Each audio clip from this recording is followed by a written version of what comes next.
আরে বাবু, সন্ধ্যায় গেছে, তুমি এখনো বাসায় যাওনি কেন? আঙ্কেল, আমি আর একটু খেলাধুলা করব। না, তুমি এখান থেকে চলে যাও, তোমার আম্মু দেখলে অনেক বকা দিবে। হ্যাঁ হ্যাঁ, এখন তো আমার বাচ্চাকে পাঠিয়ে দিবেনি, সারাদিন ওকে আপনার কাছে রেখে দিন আপনার ছেলের সাথে খেলাধুলা করার জন্য। না ম্যাডাম, আপনি ভুল বুঝছেন, আমি তো খেতে কাজ করছিলাম, মাত্র বাসায় এসে দেখলাম আমার ছেলের সাথে খেলাধুলা করছে। হ্যাঁ হ্যাঁ জানি, এসব বড় লোকের মেয়ে দেখলেই খালি ফাঁসিয়ে দেওয়া।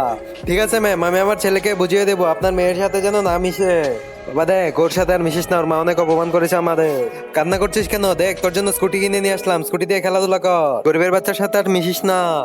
আরে আরে, এটা তো প্রতিবেশীর ওই মেয়েটা অ্যাক্সিডেন্ট করেছে, দ্রুত ওকে নিয়ে হসপিটালে যেতে হবে, তাড়াতাড়ি নিয়ে যাই। ম্যাডাম ম্যাডাম, বাবুটি অ্যাক্সিডেন্ট করেছে, দ্রুত চলেন আমার সাথে। আরে আপনার বাবু অ্যাক্সিডেন্ট করে তো আমি কি করবো, আমার এখন কাজ আছে, আপনি যান এখান থেকে। ম্যাডাম ম্যাডাম, এটা আমার বাচ্চা না, এটা আপনার বাচ্চা। কি বললেন? দ্রুত চলেন, এই দেখেন আপনার বাচ্চা এখানে অ্যাক্সিডেন্ট করেছে। ভাই আমাকে ক্ষমা করে দিন, আগে আপনি বাচ্চাকে নিয়ে হসপিটাল চলেন।